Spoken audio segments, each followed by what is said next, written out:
पहलवान मेरे उस्ताद भी हुए ने, इन्होंने को मैं शहीदी भी सीखी है, पहलवानी भी सीखी है। भगवान पे साडा खाड़ा सदी पहलवान पानी टैंकी दे इतने मैं तगड़ा होया वा। बाद जाके मैं शहर पप्पू भाना शहीद होया वा। अज उन्होंने बरसी है, मैंने बहुत खुशी है, बहुत खुशी है। इंशाअल्लाह ताला अल्लाह हुक्म दे नाल 8 साल असीं बरसी करांदे रहने आ। साहबजादा फैसल पहलवान, तारी पहलवान भतीजा उन्हां दा, आदर भट्ट साहब, सारे रल के सोना चांदी, जान खां, सारे किन्ने साडे यार दोस्त रल के कुश्तियां करांदे रहने आ।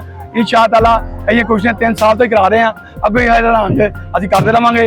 मंशियात के हवाले ना बच्चों पहलवानी करो, मंशियात ना पीवो, गुटके सवारी ना पीवो। बिस्मिल्लाहिर्रहमानिर्रहीम। जैसा कि आपको मालूम होगा कि तकरीबन पंजाब में देसी कुश्तियाँ ख़त्म हो चुकी थी।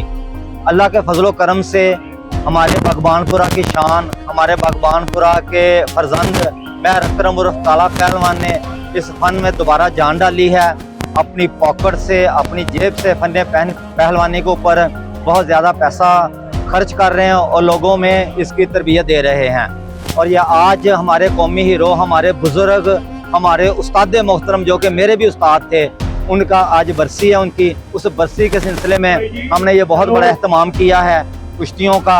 इसमें बादाम भी दिए जा रहे हैं काला पहलवान की तरफ से, इसमें ट्रॉफियाँ भी दी जा रही हैं और सबसे बड़ी बात है कि नगद इनाम भी दिया जा रहा है।